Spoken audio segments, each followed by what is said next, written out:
Have you ever been playing a video game and been so locked in that you ignore everything around you? You know, if your mom calls you and you can't hear, but you actually could hear if you weren't so locked into the game? I've done that. It's as if the video game hypnotizes you, pulls you into the game. Maybe the real world is just a game hypnotizing us. Maybe there's a whole different space outside of the real world, and we're just ignoring it. Sometimes it's hard to experience paranormal things as real. Maybe paranormal things aren't part of the game or playing the game, but they're part of the room. Maybe there's whole other realms that are invisible to us because we're so focused on our game, so focused on the real world. So is the real world just a game you play on the computer? Like, is the world a simulation? Well, if you think about it, simulation means just a created world. You could think Matrix or you could think Genesis.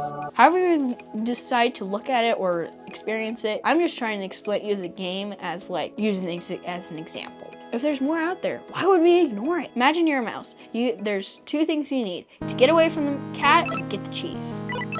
If you don't, that's it. Dead mouse, game over. Womp womp. That's the game of reality. Survival. Everything that has to do with for winning that game is the physical world. Physical cheese, physical cat. Even if there are all these other layers to the reality, all these other dimensions around you, if all those other realms don't impact the game that the mouse is playing, maybe the mouse is better off ignoring them. Focus on that physical world. Maybe animals evolved to ignore the supernatural. Supernatural means outside nature, so outside the game. I know what you're thinking. Maybe the supernatural stuff is the cheat code for the game. Like if a mouse could do magic, that would be really helpful. Like a wizard mouse. I want to see a wizard mouse.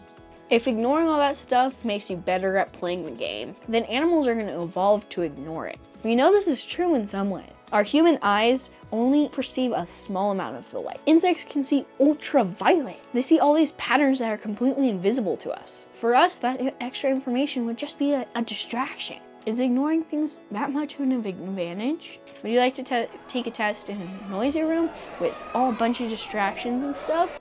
Or would you like to do a quiet room? When you're aiming at a target, do you focus on everything or just the small target? Imagine two gamers. What is a casual gamer? A casual gamer can step away from the game easily. They're not getting into intense fights. If their parent calls them to dinner, they can probably just go down to them. Maybe they're doing multiple things like multitasking on the phone with their friend. I do that quite a bit. Yeah, you have the phone on and you're playing Minecraft or whatever as a side thing.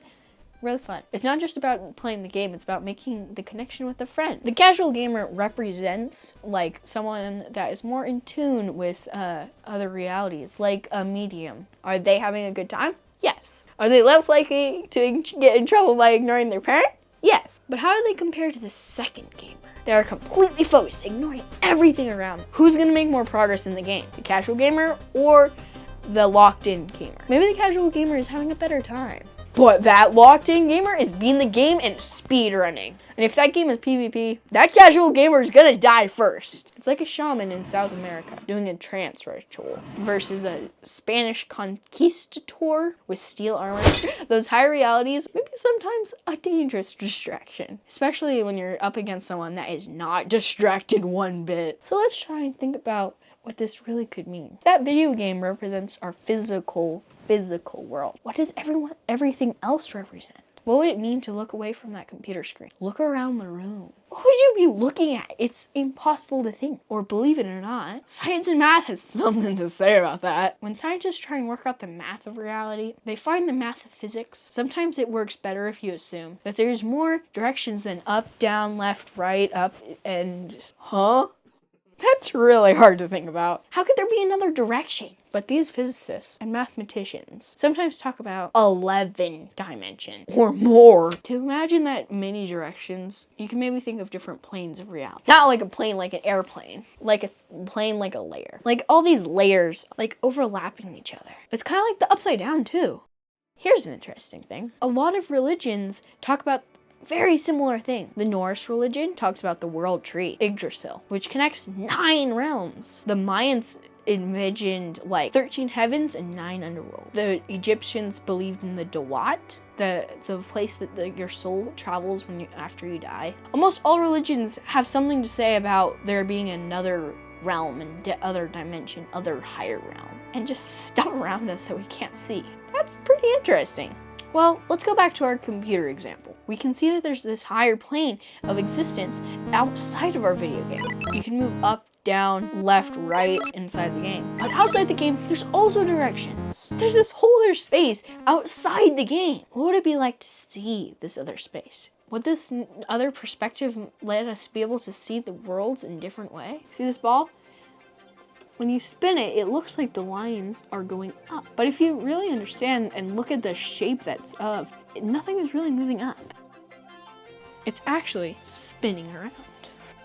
There may be all kinds of paranormal things people witness that don't seem to make sense. That may make total sense if you just step back. Is this exactly true? But maybe think about it this way makes us able to comprehend it. Just a tiny bit of understanding. To be able to understand something that our brains were evolved not to understand. If you try and think about it, your brain just crashes and you have to reboot it. That's kind of what it feels like. Someone says 10 dimensions and my brain kind of just goes.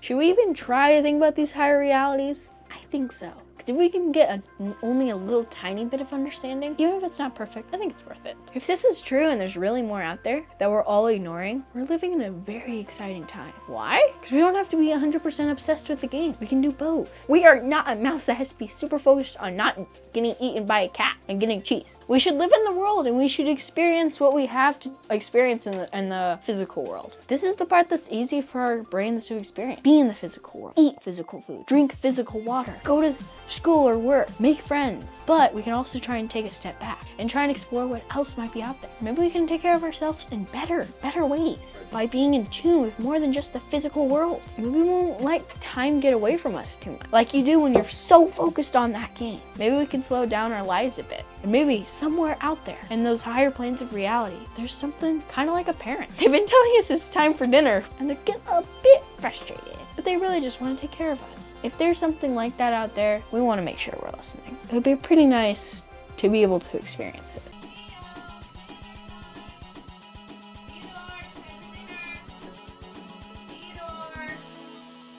Yeah?